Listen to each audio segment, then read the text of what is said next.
Together, growing in faith, changing communities.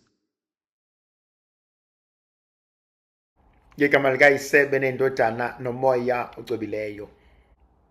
Namhlanje ithandwa zami ngiyafisa ukuba siye ezweni likaNkulunkulu, Luke chapter 17 from verses 1 kuze kube uverse 4.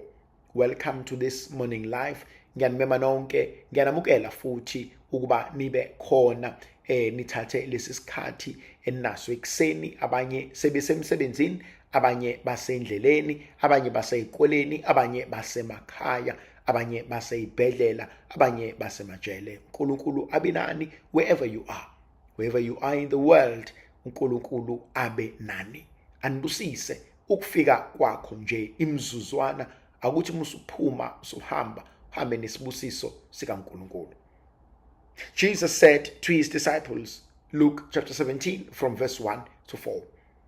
He said to his disciples, things that make people fall into sin are bound to happen, but how terrible for the one who makes them happen.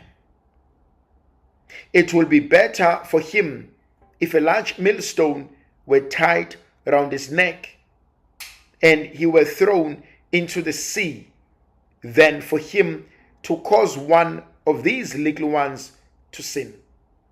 So watch what you do. If your brother sins, rebuke him, and if he repents, forgive him. If he sins against you 7 times in one day, and each time he comes to you saying, I repent, you must forgive. The principle is quite interesting, and it's quite simple and yet profound. The first one, things that make people fall into sin are bound to happen. Thandwa zami, uthi obhala kahle encwadini kaJohannes ngokuba bonke bonile, othi akanasono ungumqambi manga, nezwi likaNkulunkulu alikho. Uthi uJohn mebhala uthi othi akanasono ungumqambi manga, othi akanasono ungumqambi manga. Athi umpostoli Paulos ebhalela ibandla laseRoma, athi bonke bonile basilalelwe inkazimulo kaNkulunkulu. All have sinned and are far off from the mercy of God. Anyone who says has not sinned is a liar. Aphinde athi kodwa bonke abanethemba elinjalo bayazihlambulula. Bonke abanethemba lomusa kaNkulunkulu bayazihlambulula. Ngiyafisa ukuba sihlale kule nkonzo. Umuntu nomuntu uyakwazi ukona. Sithi isintu akhosoka lingena sici. Akekho umuntu ongawenzi amaphutha. Akekho futhi umuntu ongoni ongenacala. Bese ncika ke ezintweni eziningi ukuthi uma ke mina ke sengiwazi amaphutha ami, sengiwazi amacala ami, sengiwazi amanyala ami, sengikwazi ukwehluleka kwami, what is my attitude? Kodwa into yokuqala ithandwa zami, isidalwa esingumuntu si-capable of sinning. Isidalwa esingumuntu si-capable of falling short of umusa kaNkulunkulu. Isidalwa esingumuntu si-capable ekwenzeni into ephambene nobuyona, ephambene noNkulunkulu. Leyo nto yinto yokuqala eyiqiniso. Asichomi ngayo, asibukisi ngayo. Ingakho kunalomkhuleko engiwuthandayo. Ngiyavuma kuNkulunkulu umnini mandla onke nakunina bazalwane ukuthi ngonile ngokweqisa, ngokucabanga, nangokukhuluma, nangokwenza. Yicala lami, yicala lami, yicala lami elinzima. Ngalokho ke ngiyancenga kuMaria oyilokhu eyintombi engcwele, izingelosi zonke nabacwebileyo bonke, nani bazalwane, ukuba ningikhulekele enkosini uNkulunkulu wethu. Yabona ithandwa zami, the biggest reality is to acknowledge I have sinned. I have done wrong. I have erred. Ingozi ilala uma sengaboni noma ngenze kabi. Ingozi ilala uma ngasenendaba nokwenza kwami kabi. Ingozi ilala masengiqhenya ngokuganga kwami. Ila igejana khona. Kodwa mhlawumbe ngiyafisa ukuyivuma le nduku asinika yona umntaka Maria ukuthi isidalwa nesidalwa esingumuntu siyona. Yabona abantu abadala babehlakaniphile futhi namanje basahlakaniphile. Umuntu omdala ukutshela ukuthi uma umuntu ekavuka ekseni uzokona. Meke aphaphama uzokona. Mengonanga ngomcabango uzokona ngomzindlo. Mengonanga ngomzindlo uzokona ngokubuka. Mengonanga ngokubuka uzokona ngokukhuluma. Mengonanga ngokukhuluma uzokona ngokwenza. Isidalwa esingumuntu siyona. Ingakho ibandla lalithi kunalento esidonsela ekwenzeni okungekuhle. Concupiscence. Kunalento engidonsela engenzeni kahle. Ingakho leli khehle elidala eluPawuli likhuluma kuzwakale. I find myself doing the things I don't want to do. And the things that I do want to do, I can't do.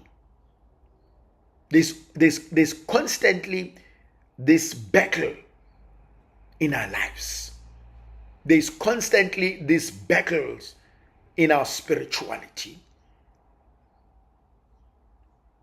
Do I do it? Don't I do it? Apostle Pauli, I find myself doing the things I don't want to do. And the things that I do want to do, I seem not to be able to do them. So lenkonzo kumina iyavuma ukuthi isidalwa esiwumuntu siyona. And so kumina iqala ngokuthi angizibuke mina uqobo lwami, ngiziqonde ekutheni I am capable of being wrong. Write that down for me, please. I am capable of being wrong. Kunalento abantu abanye abakhohlwayo ukuthi hayi mina ngisoze ngalenza iphutha, hayi mina angikho nje. No. I am capable of being wrong. Kunzima ukuba umuntu omdala ongakaze awenze amaphutha. Kunzima ukuba umuntu omdala ongathi mina anginaphutha. Because it means awuphili. It means azikho izinto ozenzayo empilweni. Thandwa zami, omunye umuntu umlimaza ungaqondile. Omunye umuntu umlimaza ngeenqumo okumele uyithathe. Yabona khona omunye umuntu ozolinyazwa uno wakho, ukuthi unqabile ukuthi no, angikwazi ukukunika ulifti uya lapho. Angenza nje umzekeliso. Now petrol kade ukhula izolo ebusuku, namhlanje usuyabiza upetrol more than what it was. I mean, literally in less than a month sesikhokha close to 10 rand more, if not more. Abadizili ke angazi nje sikwenzakaleni kubona. So but i-point engifuna ukuya kuyona, bewuvame mhlambe uthi muhamba umdrophe lapha naloyana, it's an extra money, and you realizing ukuthi isingidla iphaketheke le. Ukuya kwami laphana bengikwenza ngoba bekwenzeka, kodwa manje sekuzokwenzeka ngobunzima omhlawumbe ngeke kusakwazi ukuthi kwenzeke ngempela. Bese uthi no kulo muntu. Alimali omunye ongakwazi ukurizina njengawe. Alimali omunye ongakwazi ukukusiza njengawe. By you saying no, ngesizulu ngizothi sewudala ubutha. Komunye umuntu nje unqaba kwakho kuletha ubutha. Komunye umuntu ukukhuza kwakho sewuphaka impi komunye umuntu. So kwesinye isikhathi siyawenza amaphutha emehlweni nabo singabonanga thina.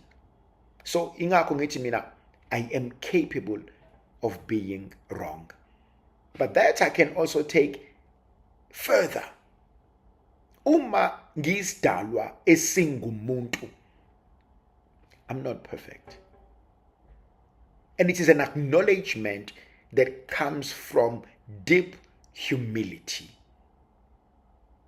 I am not perfect. I would love to be perfect.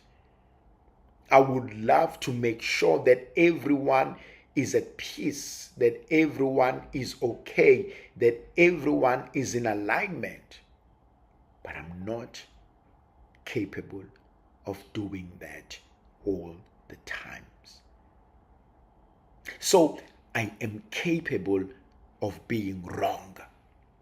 UJesu namhlanje, things that make people fall into sin are bound to happen.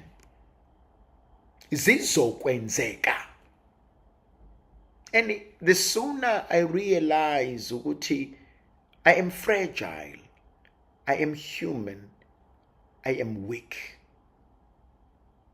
ngikhuliseni, asikhulisane, asisizane.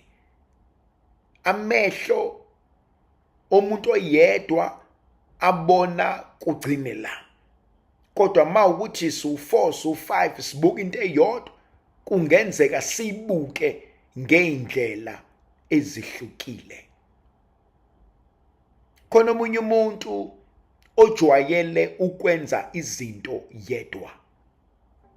Khona omunye umuntu ojwayele ukuthatha izinqumo yedwa. Kodwa uma usufika emsebenzini, whether umphathi noma usupervisor noma siphi isigaba, usangaqhubeka uyithathe inqumo wedwa. Kodwa mufuna ukuqhubekela phambili ngokwempilo nokufuna ukuba more effective, kuyasiza ukuthi uyithathe lezo inqumo, usube nabantu abakusizayo ekubhekeni isimo, ngoba ukubuka kwabantu abaningi kuhlukile kunokubuka komuntu oyedwa. Khona mina ngeke ngikubone, ozothi ungena ukunothise ukubone. Khona ongeke ukunake. Khona mina okuvedane kungivelele nje emehlweni nami ngithi ayibo, sikhohlwa kanjani lento, asiyiboni kanjani lento. Ngiyasiza ukurealize I am not perfect. That's the second word. The first one is I am capable of being wrong. The second word, I am not perfect. I'm not perfect. Ngifuna ukuthi thandwa zami akekho kahlehle umuntu who's perfect. Sonke we live within our imperfections. We are imperfect in every possible way. Our imperfections work within our perfect. But I am not perfect. And I think the sooner we realize that. Now, these two should never be used as my excuses. I'm capable of being wrong. I am not perfect. That should never be used as an excuse, but rather for me, it is an acknowledgement ukuthi, hey Thembelani, uyadinga ukukhula. Uyadinga ulwazi. Uyadinga nokubuka ukuthi izinto akudingakali hlezi zenzeka ngalendlela, zingenzeka nangaleya ndlela ziphinde zibe successful. A typical example, thandwa zami, sonke esikwazi ukupheka kunento esiyaziyo. Kahle kahle ayikho indlela eyodwa yokupheka into. Ziningi indlela zokupheka into. And so kunama techniques, nama tricks, nama skills owaziyo ekuphekeni lokhu. Kube khona nomunye ozothi awu mina mangikupheka lokhu ngikupheka kanje. And mawumuntu ohlakaniphile ophusile uyafunda nenye indlela ukuthi lokhu nikupheka kanje nina, and so you grow in your knowledge. And so too in our spirituality. Siyakhula ngokufunda izinto eziningi ezihlukene. Uthi Jesu, we are capable of being wrong because we are not perfect. Thandwa zami, I think inkinga yenzeka uma umuntu shut down. Inkinga yenzeka uma umuntu eseba defensive. Inkinga yenzeka uma umuntu eseyitshela ukuthi my way is the only way. That is not true. That can never be true. My way is not the only way. Please write that down for me. That's a third word. My way is not the only way. Ingakho abahlakaniphile bayazi ziningi izindlela eziyisa empumelelweni. Ukuthi wena sewubonele ungayitsheli ukuthi lena kuphela ezongibeka phezulu. Ubokuhambe uyogibela intaba noma yiphi. Ukuthi wena ujwayele le ndlela, khona abanye abaqhamuka ngenye indlela, khona abanye abahamba ngenye indlela, and you soon realize my way is not the only way. Ziningi ezinye izindlela. And leyo nto kumina leads me to something so deep. Funda ukufunda komunye umuntu. Zimisele ukufunda komunye umuntu. Be open to learn from someone else. Be open to learn from other people's experiences. Be open to learn from other people's failures. Be open to learn from my own failures. Be open to learn from my own mistakes. That's something absolutely amazing. Be open to learn. Zimisele nje ukufunda. Funa ukufunda komunye umuntu. Thandwa zami, ngeke sikwazi konke. Ngeke sikwazi konke. ngeke futhi sikwenze konke. Be open to learn from other people. Ngeke sikwazi konke. Mase ngithi sengikwazi konke, sengiphenduke ngaba uGoogle. Mangithi sengikwazi konke, sengiku-encyclopedia. Mangithi sengikwazi konke, pho ngisafunani? Angeke sikwazi konke. I must be open to learn.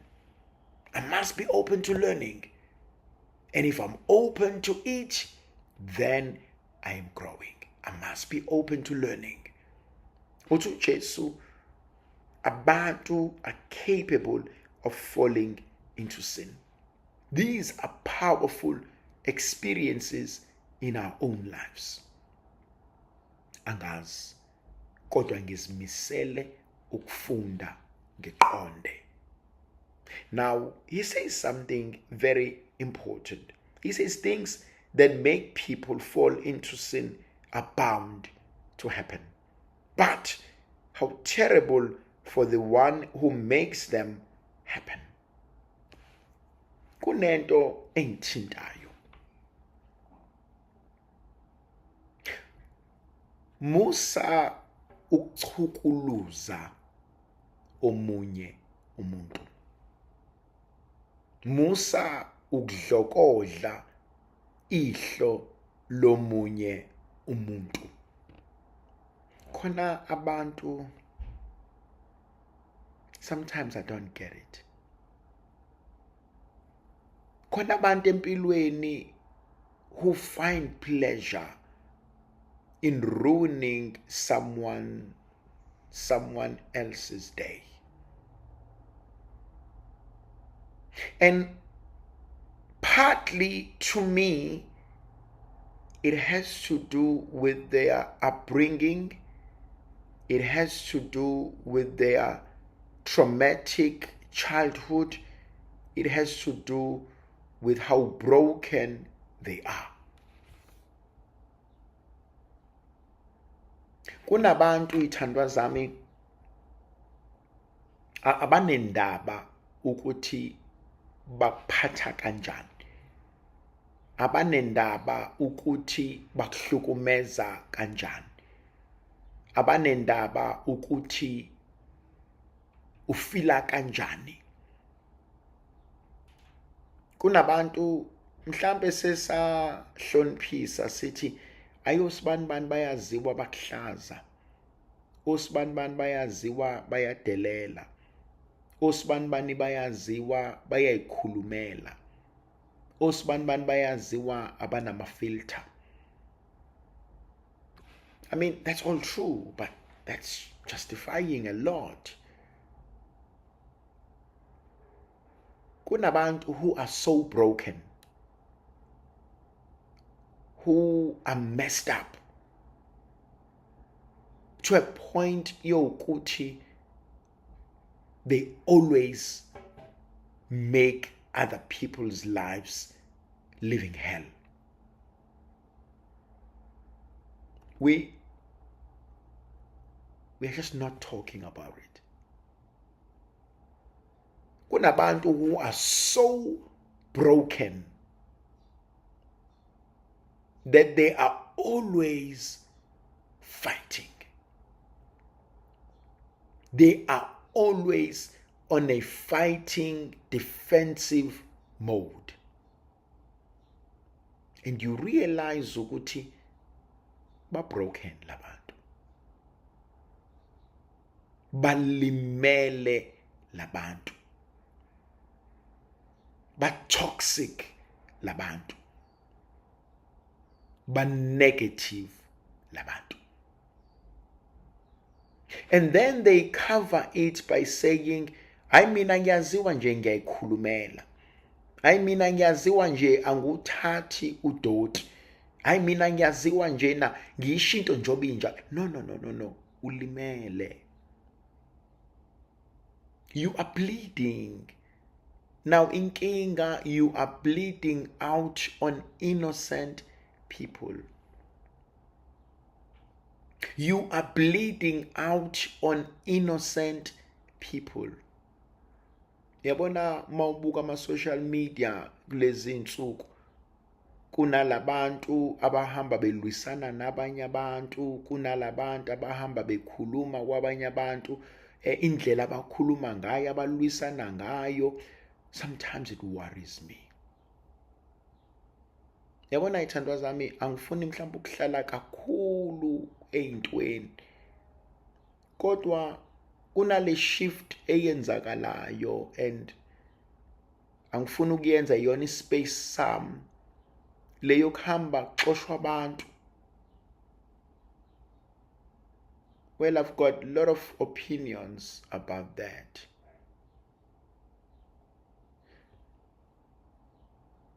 But sometimes kuyasiza to travel the world. Sometimes kuyasiza to travel the world. Angikhulumi nje just to travel the world uyovakasha, but travel the world and live and study and work. Then your opinion on certain matters iyakhula because you've traveled the world. Angikhulumi ngomuntu ovakasha mina weekend or 10 days, cha. Travel the world and live outside the country. Then your opinion on the matter becomes valuable. You are able to engage and give us a better solution. Kodwa, if I have not really traveled the world, ne-level yemfundo incane, I'm bound to make my blunders. Yabona ithandwa zami, education goes a long way. Education goes a long way. Yabona akona ukudlala lokhu ukuthi kube khona umuntu oshaya ikhanda lakho athi qe. Yabona leyo nto ukushaya ikhanda lakho ithi qe, kwesinye isikhathi iyayivula ingqondo. Kwesinye isikhathi nje ukube nje frustrated ngama deadlines kuyayivula ingqondo.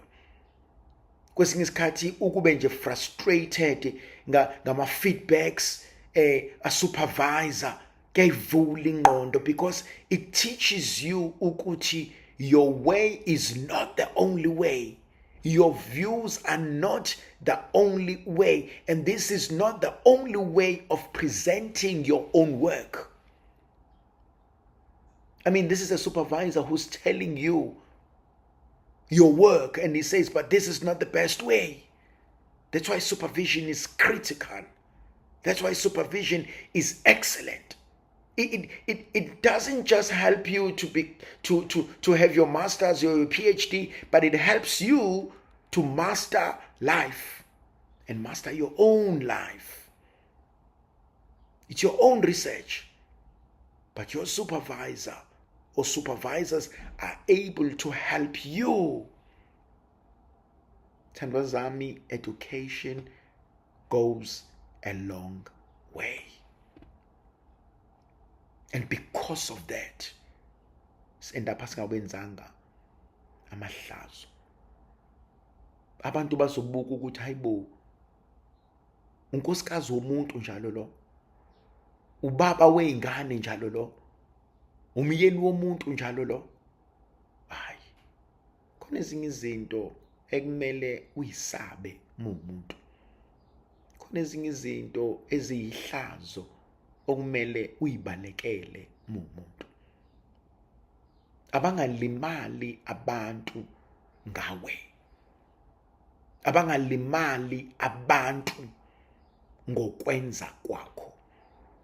Abangalimali abantu ngobudedengu bami. uJesu maye kulowo mabangalimala. This is very important, but how terrible for the one who makes this happen? It would have been better for that person if a large millstone were tied around his neck and they were thrown into the sea than for him to cause one of these little ones of mine to sin. So watch what you do. Abantu abangadideki ngami. You know, one of the greatest things I always value about leadership, abantu abangadideki under your leadership, abantu abangadidwa ubuholi bakho. Akudideke ofune ukudideka, akulahleke ofune ukulahleka, kodwa bangalahleki because wena unolimi olumbaxambili. Abangalahleki ngoba wena umaluma ephephetha. Abangalahleki because wena you apply a divide and rule principle. No. Abantu abazi where they stand with you. And I always believe that in leadership, people must know where you stand. People must know your views on the matter. People must know this is what you teach, this is what you say. But if you don't have an opinion, it must be clear. So-and-so has not made an opinion on that. So-and-so has not commented on that. That's why it is not always wise for our leaders ukuthi asheshe akhulume engakacabangi. It's not wise. Take time to think through, to reflect, to review, then to act. Even when you are a leader, or especially when you are a leader, upon realizing new evidence, upon realizing that you were wrong or you were mistaken, change your views. There's nothing wrong with that. There's nothing wrong with realizing ukuthi no, I was wrong. There's nothing wrong realizing and admitting upon discovery. You know, if you're writing your master's or you're writing your PhD, you're writing a thesis and you write and soon you realize ukuthi I'm supposed to be defending, kodwa there's a new discovery that is totally against what I'm writing.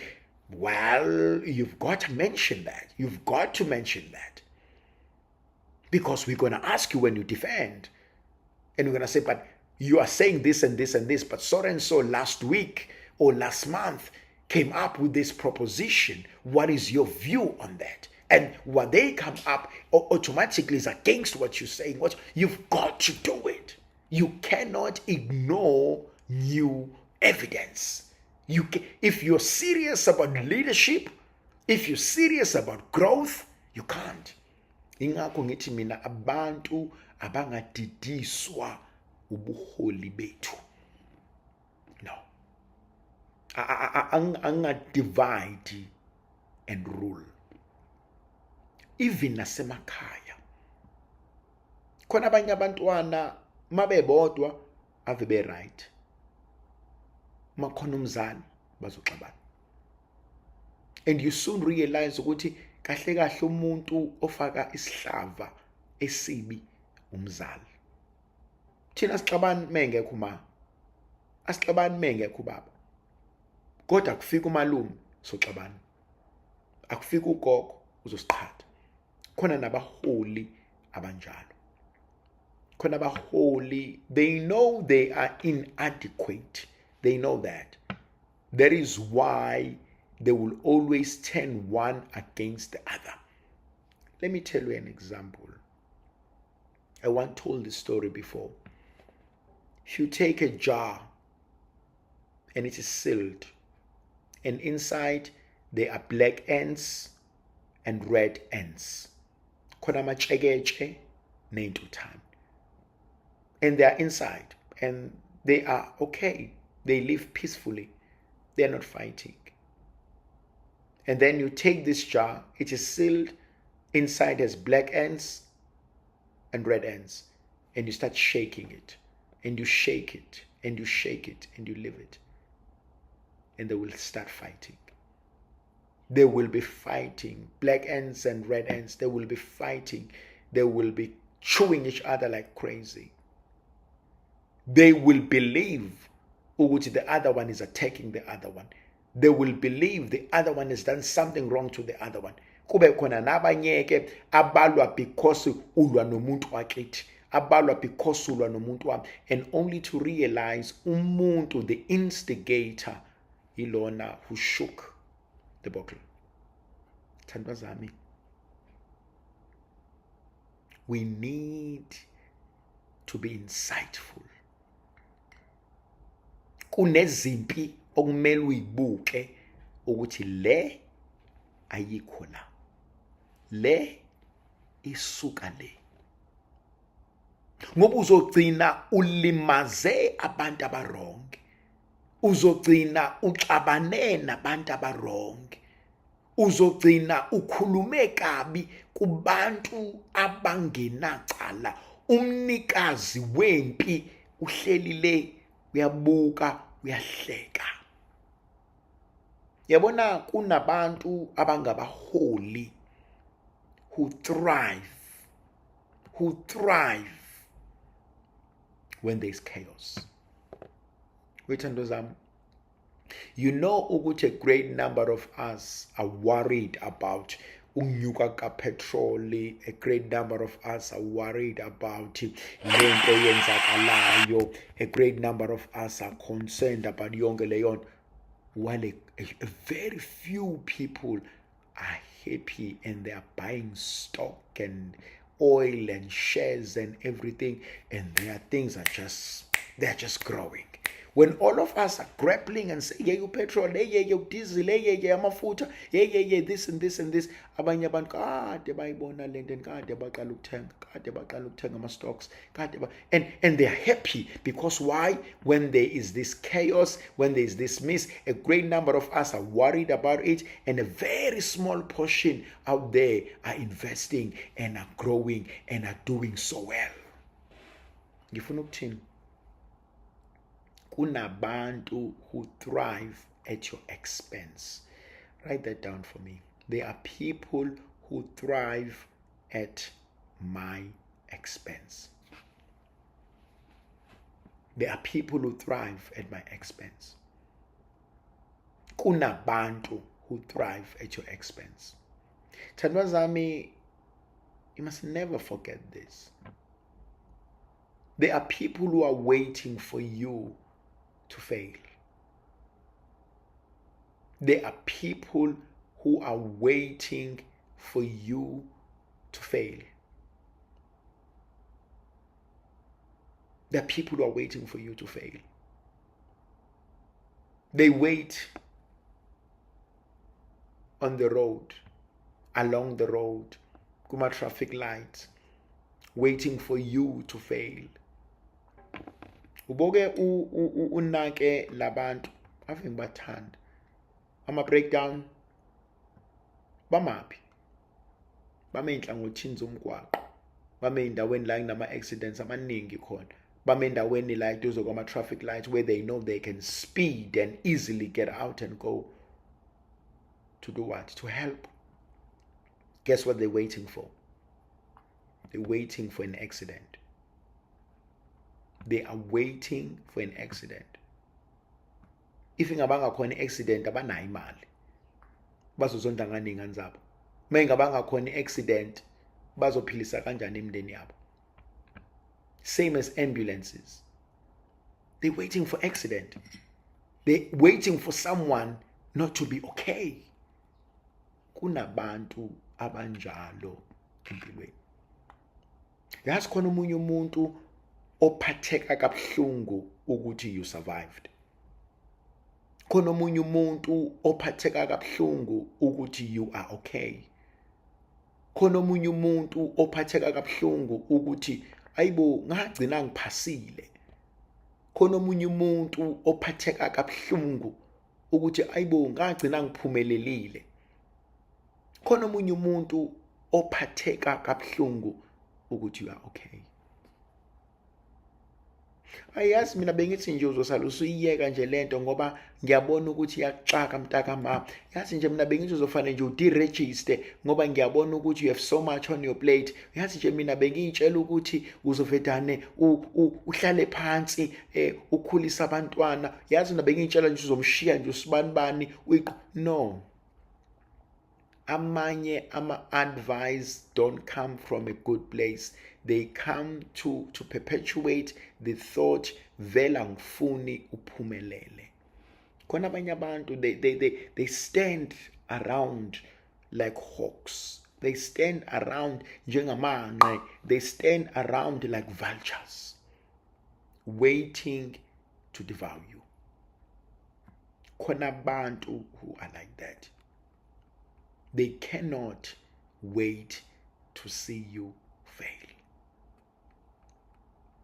Khona abantu who cannot wait to see you fail.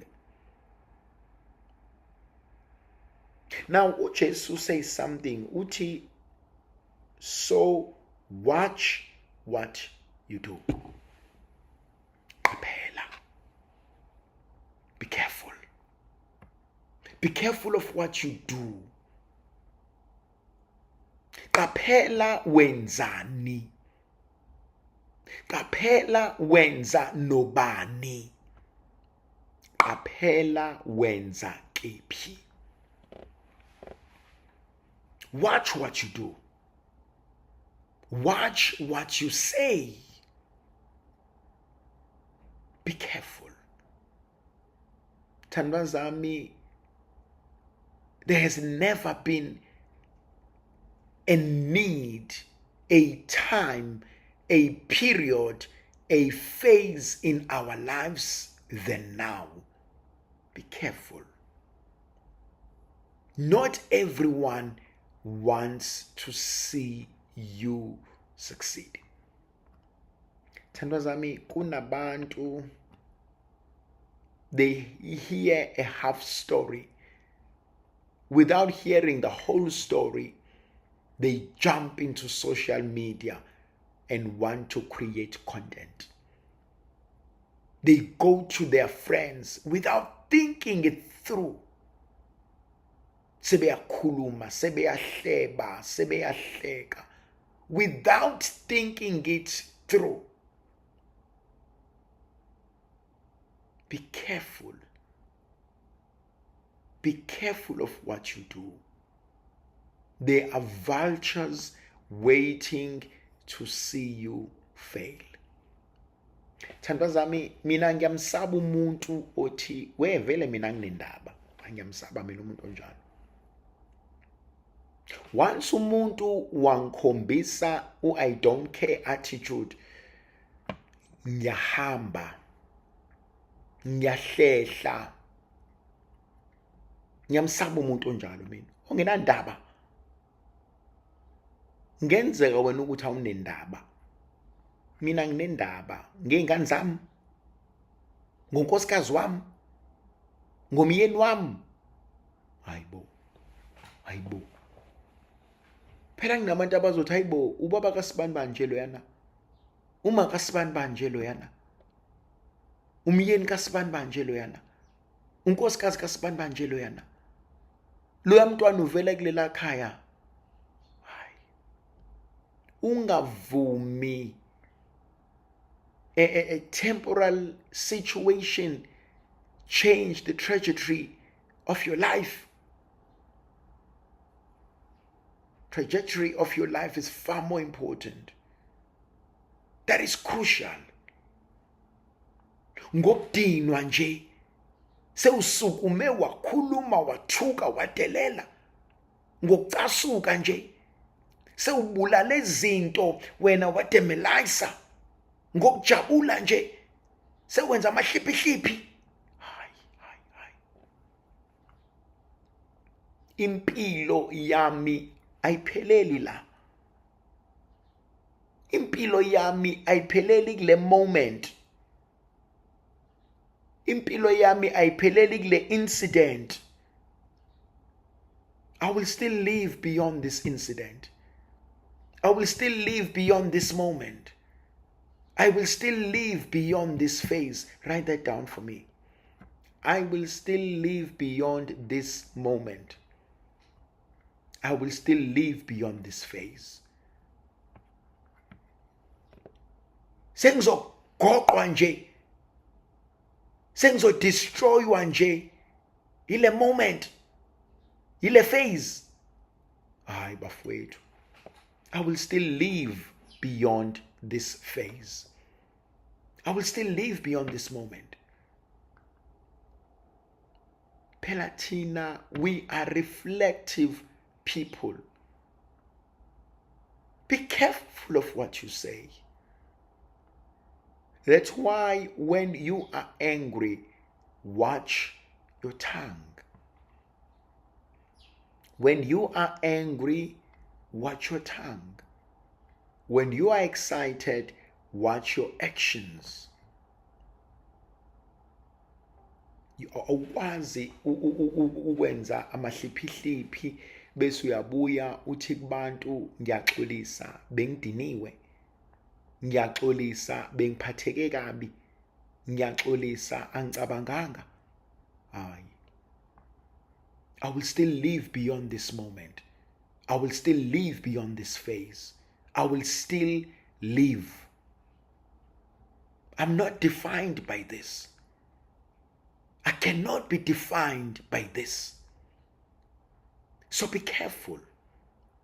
Shonjalo uJesu namhlanje, qaphela. Be careful what you do. Be careful what you say. Be careful unobani. Be careful ukuthi unobani.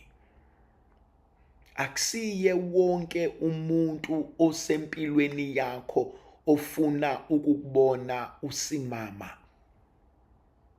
Akusiye wonke umuntu osempilweni yakho who wants the best for you.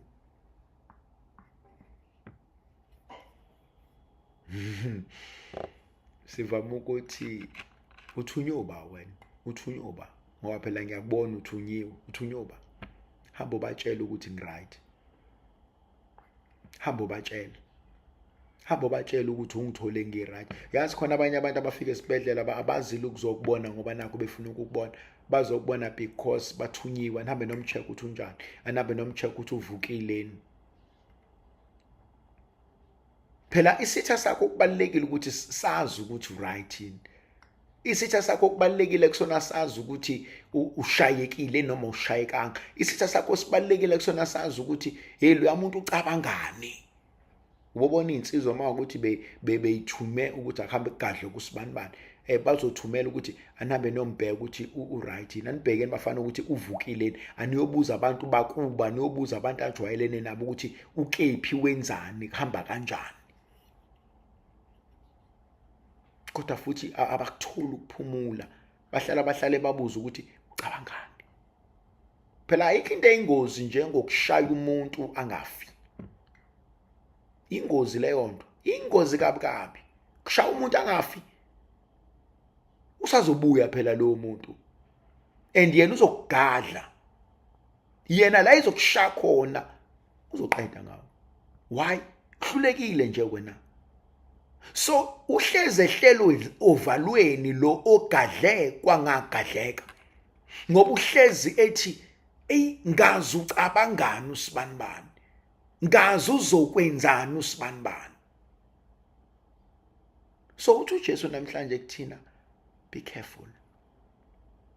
Qaphela. Qaphela uthini, ukhulumani nobani kephi. Be careful of what you do. Thandwa zami, akusiye wonke umuntu okuthandayo. Qaphela. I wish we can teach this to our kids. I wish we can teach this to our spouses, to our partners. Yes, sometimes ngithi mina makhona into enhle oyenzayo noma ufuna ukuyenza, ungatsheli muntu, ungaxoxeli muntu. Abantu banomona. Abantu have a great gift of destroying something good. Okay, yazi khona abanye abantu bajatshulisa ukwazi ukuthi you are struggling. Bajatshulisa ukwazi ukuthi izinto ayihlangani. Bajatshulisa ukwazi ukuthi awukho right. Not all, but some. So yini ekusizayo? Akuthi ku right kumtoti ngapha kwenzeka kahle konke ngapha, kodwa ungahamba utshela abantu. Khona abanye abantu kufanele bathi bake babuke impilo yabo and actually do an analysis of your life. And you realize ukuthi yazi mina njalo mangeke ngaxoxela nje ama friends ami ukuthi bafethu kunale guy omusha ofikile, hayi bafethu lona ofikile ave ngithanda senza ukuthi nokuthi naye uthe uzokwenza ukuthi nokuthi naye, and every time ngixoxela le group le akulast. Every time ngixoxela abangani bami ngithi bafethu ngicela ningikhulekisa kune interview efanele ngiye kuyona, kune promotion efanele ngiyithole emsebenzini, bathe bathi akwenzeki. Hayibo usibani uthe ufuna ukuvela ekhaya uzokwenza ukuthi nokuthi ugcine ngavelanga. Ubokuyeka ukuthi mina ngithakathiwe, mina izinto zami ayihambi kahle, mina fanele ngokwenza ukuthi mhlambe umuthi okubulele noma ibulawo elikubulele umlomo. Oversharing. Ungibhalela phandle lokami. Musu oversharing. Just write the word oversharing. Oversharing. Why? We overshare unnecessarily. And so we get frustrated. Hayi mina into zami nje ziyabheda, into zami nje zimnyama. Hayi mina ngicela ningikhulekela, izinto zami ayihlangani. Mntanami uthakathiwe wena. Uthakathiwe ngani baba? Ngomlomo. Okwazi ukuthula. Most successful people are very private. Most successful people are very private. Ningaxoxa nihleke nanoma ingani, nikhulume nanoma ingani, kodwa ngeke akuxoxele ngebhodwe elinoju. They don't overshare. No.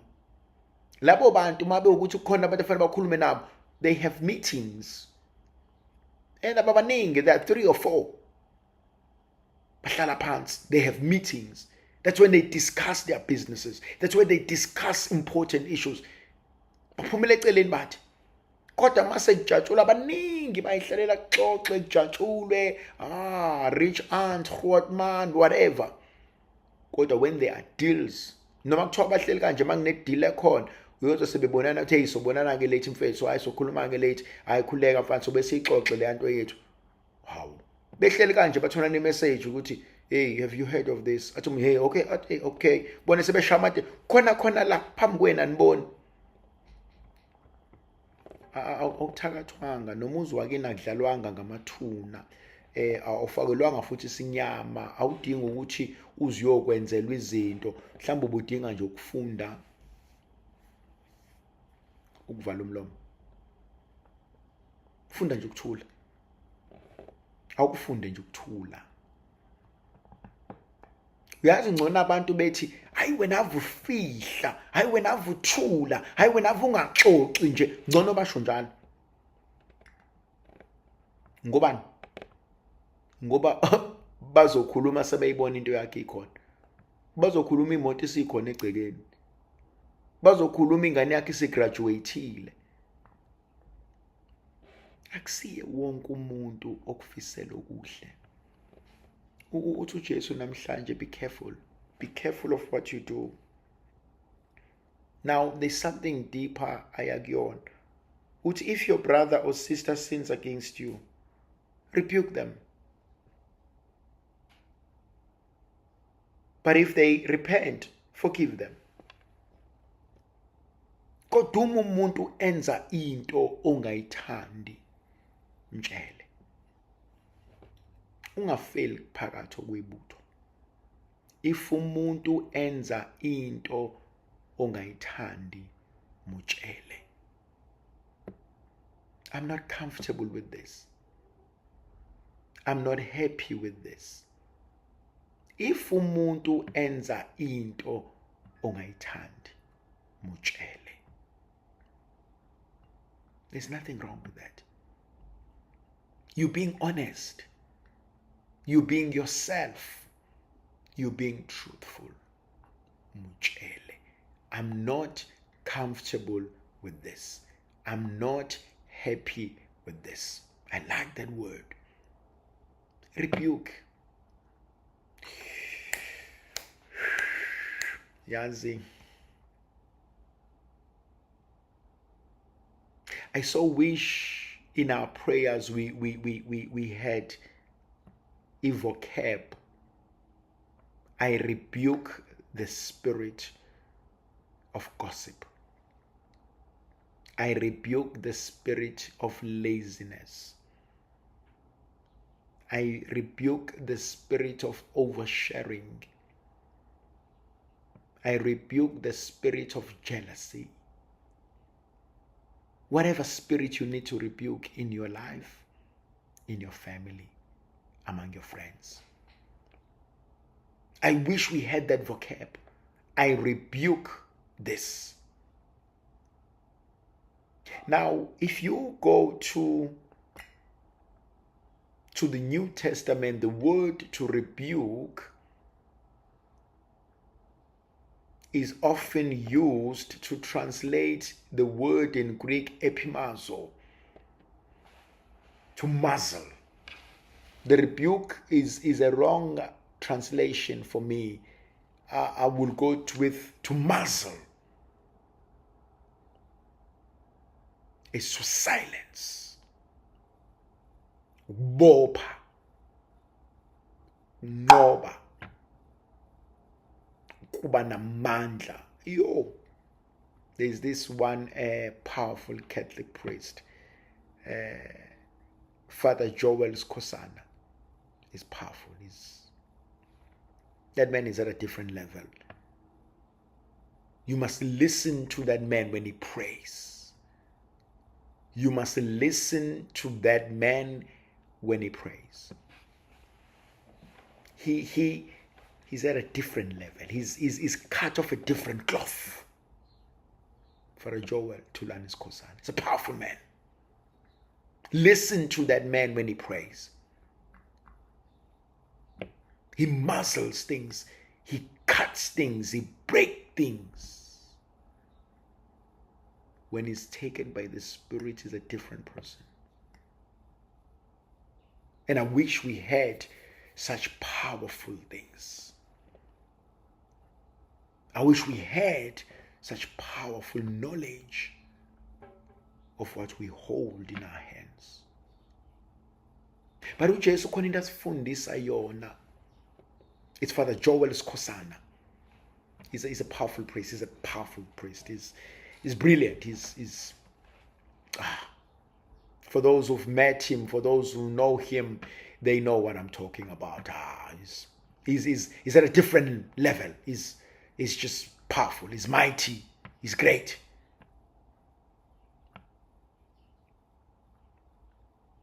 Rebuke and forgive. Yazi uJesu uyangichaza. Uthi qa. Alokho eshona lena le uthi rebuke and forgive. Rebuke and forgive. Uhlaleleni. Uhlaleleni entweni ekulimazayo. Cela ungibhalela phansi. Ngihlaleleni entweni engilimazayo. Ngihlaleleni entweni engilimazayo. Ngihlaleleni. Uthi uJesu nje Rebuke. Uthi Jesu, rebuke. Rebuke. And forgive. Ngihlalele nentweni engilimazayo. Why am I sitting? Why am I harboring? Ngihlaleleni entweni engilimazayo. My God, I wish we can do that. I wish we can do that. Ngihlaleleni entweni engilimazayo. Rebuke and forgive. Why must I harbor? Why must I sit? Why must I entertain it? Forgive your brother, forgive your sister, move away, walk away. Ngihlaleleni entweni engilimazayo.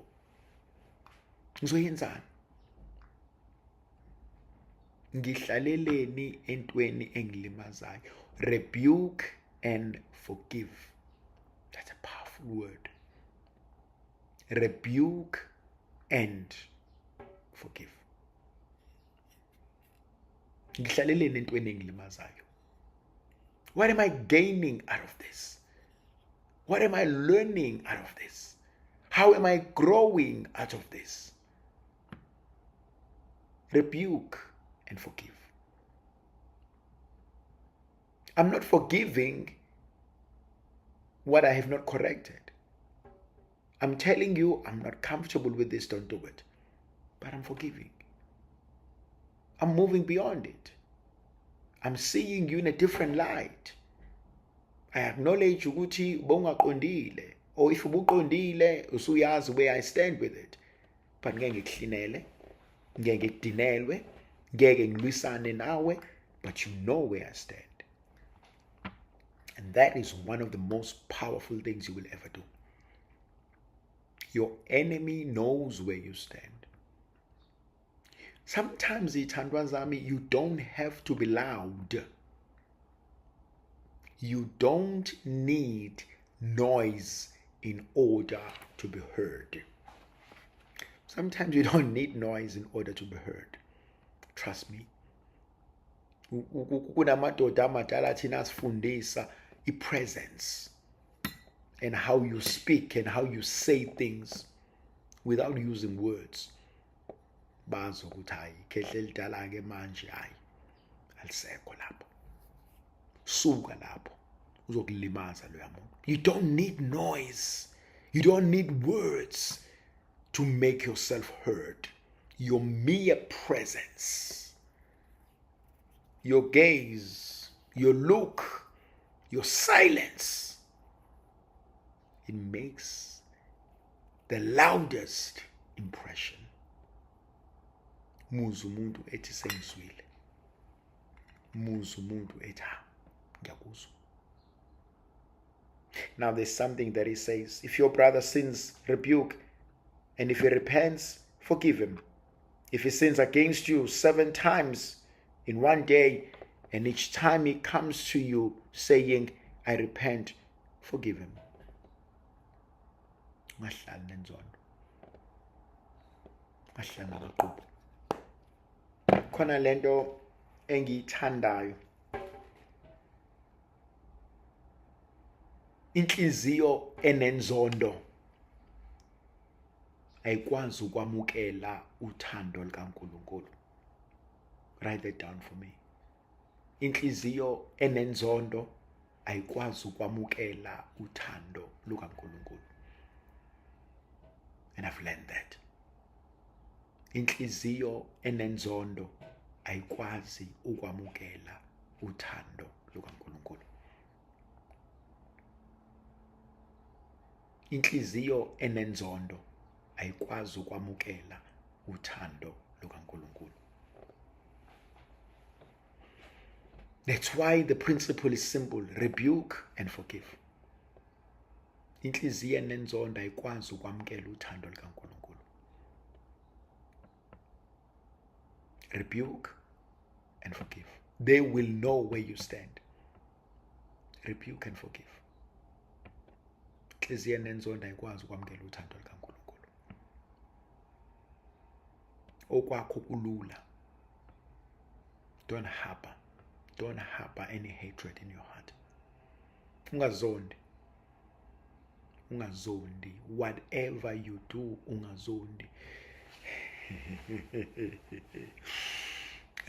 Madoda amahle wakwashawa umuntu ehleka. Angikushaya ngoba ngikuzonda mntanami. Ngiqondisa igwegwe nje. Angiyifuni lento yenza, angikudinelwa. Angiyifunde lento yenza. Akushaye nje kodwa futhi umuntu akubhacabule nje, akushaye nje ehleka kuthiwa yazi umshaye ehleka. Abengamzondi vele, bengilungisa igwegwe. Inhliziyo enenzondo ayikwazi ukwamkela uthando likaNkulunkulu. It doesn't mean wisilima. It doesn't mean awubonanga. It doesn't mean ngeke lilungiswe lelaphutha. It doesn't mean ngeke ikhokhwe ngesikhokho isikweletu nosokhokhwe. Kodwa inhliziyo enenzondo ayikwazi ukwamkela uthando likaNkulunkulu. Yena unguyise nendodana nomoya ocwebileyo. Amen.